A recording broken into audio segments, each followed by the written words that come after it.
আসসালামু আলাইকুম এভরিওয়ান, আশা করি সবাই সুস্থ আছেন এবং ভালো আছেন। তাসনিম এডুকেশন কেয়ারের পক্ষ থেকে সবাইকে জানাই প্রাণ ঢালা অভিনন্দন এবং শুভেচ্ছা।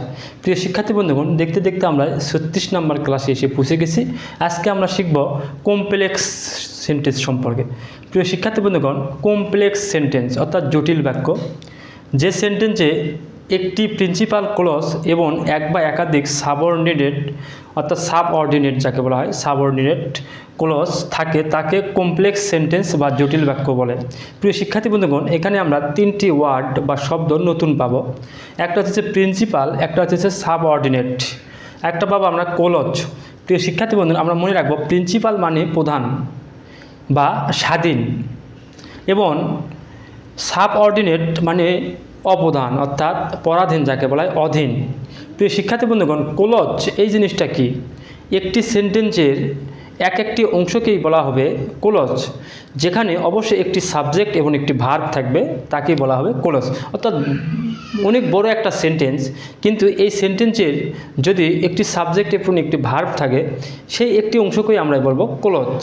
অর্থাৎ প্রিন্সিপাল ক্লজ এবং সাবঅর্ডিনেট ক্লজ দুইটি ক্লজ মিলে হবে কমপ্লেক্স সেন্টেন্স। প্রিয় শিক্ষার্থী বন্ধুগণ, যদি দুইটি ক্লজ মিলে যদি একটি সেন্টেন্স হয়, সেই সেন্টেন্সের নাম যদি কমপ্লেক্স সেন্টেন্স বা জটিল বাক্য হয়, সেক্ষেত্রে আমরা মনে রাখব এখানে প্রিন্সিপাল মানে প্রধান এবং সাবঅর্ডিনেট মানে অপ্রধান। অর্থাৎ একটি বাক্য একটি বাক্যের উপর নির্ভরশীল করবে, যাকে বলা হবে অধীন বাক্য বা পরাধীন। অর্থাৎ স্বাধীন বাক্যের উপর অর্থাৎ প্রিন্সিপাল ক্লজের উপর নির্ভরশীল করবে। অর্থাৎ ডিপেন্ডেন্ট আর ইনডিপেন্ডেন্ট যাকে বলা হয়।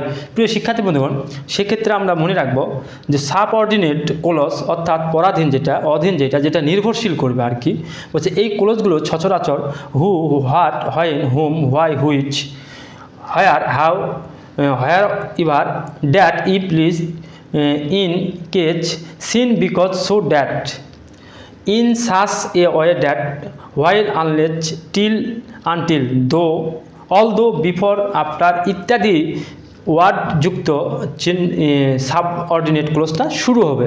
প্রিয় শিক্ষার্থী বন্ধুগণ, আমরা যদি এক্সাম্পল দেখি, if you come I will go. প্রিয় শিক্ষার্থী বন্ধুগণ, আমরা দেখব এখানে যে এটা একটা বড় একটা সেন্টেন্স। এই সেন্টেন্সটির নাম হচ্ছে কমপ্লেক্স সেন্টেন্স। যদি আমরা বলি কমপ্লেক্স সেন্টেন্স, এটা কেন সিম্পল সেন্টেন্স নয়, কেন কম্পাউন্ড সেন্টেন্স নয়, কেন হোয়াই দ্বারা যদি কোশ্চেন করি, আর যদি বলি এটা কেন কমপ্লেক্স সেন্টেন্স, তাহলে আমরা পাবো যে এই সেন্টেন্সে আমরা পাবো ইফ পাবো। প্রিয় শিক্ষার্থী বন্ধু, ইফ দ্বারা যেহেতু সেন্টেন্স শুরু হয়েছে এবং যেহেতু এখানে একটা সাবজেক্ট, এখানে একটা ভার্ব, এখানে একটা সাবজেক্ট, এখানে একটা ভার্ব আছে, তাহলে আমরা বুঝবো অবশ্যই এটা কমপ্লেক্স সেন্টেন্স। সেক্ষেত্রে আমরা কি শিখলাম উপরে, যে কমপ্লেক্স সেন্টেন্সে দুইটি ক্লজ থাকবে, একটা প্রিন্সিপাল ক্লজ, একটা সাবঅর্ডিনেট ক্লজ, একটা স্বাধীন, একটা পরাধীন। বলছে স্বাধীন ক্লজটির উপর কী হবে, পরাধীন ক্লজটা নির্ভরশীল হবে অর্থাৎ নির্ভর করবে। অর্থাৎ প্রিন্সিপাল ক্লজ এটা স্বাধীনভাবে প্রকাশ করতে পারবে, সেক্ষেত্রে মনের যে আকাঙ্ক্ষা বা মনের যারা চাওয়া এটা সম্পূর্ণ প্রকাশ করবে। বলছে সাবঅর্ডিনেট ক্লজ যেটা হবে, এটা সম্পর্কে এটা দ্বারা মনের যে আবেগ বা মনের যে ভাষা এটা পরিপূর্ণভাবে প্রকাশ পাবে না। যদি আমি বলি আই উইল গো, আমি যাব, তাহলে একটা পরিপূর্ণ প্রকাশ পাচ্ছে আই উইল গো, আমি যাব। কোথায় যাব, কখন যাবে, এটা ব্যাপার না, আই উইল গো, আমি যাব। কিন্তু যদি বলা হয় ইফ ইউ কাম, যদি তুমি আসো, তাহলে যদি বলা হয় ইফ ইউ কাম, তুমি যদি আসো, ইউ কাম মানে তুমি আসো, present tense, if you come, তুমি যদি আসো, তাহলে কি এটা একটা কি পরিপূর্ণ বাক্য না। এখানে বলা হয়েছে সাবঅর্ডিনেট ক্লজ এবং এটা হচ্ছে প্রিন্সিপাল ক্লজ, দুইটা ক্লজ মিলে কি হয়েছে complex sentence. If you come I will go. প্রিয় শিক্ষার্থী বন্ধুগণ, আমরা কি বলছিলাম যে একটি সাবজেক্ট থাকবে এবং একটি ভার্ব থাকবে। এখানে একটি সাবজেক্ট আছে, একটি ভার্ব আছে, এখানে একটি সাবজেক্ট আছে, একটি ভার্ব আছে। ইফ দ্বারা যুক্ত হয়েছে complex sentence. As he was ill, he could not go to school, complex sentence. I saw a man who was blind, complex sentence. Though he is rich, he leads unhappy life. প্রিয় শিক্ষার্থী বন্ধুগণ, আমরা অনেকে বলি যদিও সে বড়লোক ধনী, কিন্তু সে কি করে, আনহ্যাপি, অসুখী জীবনযাপন করে।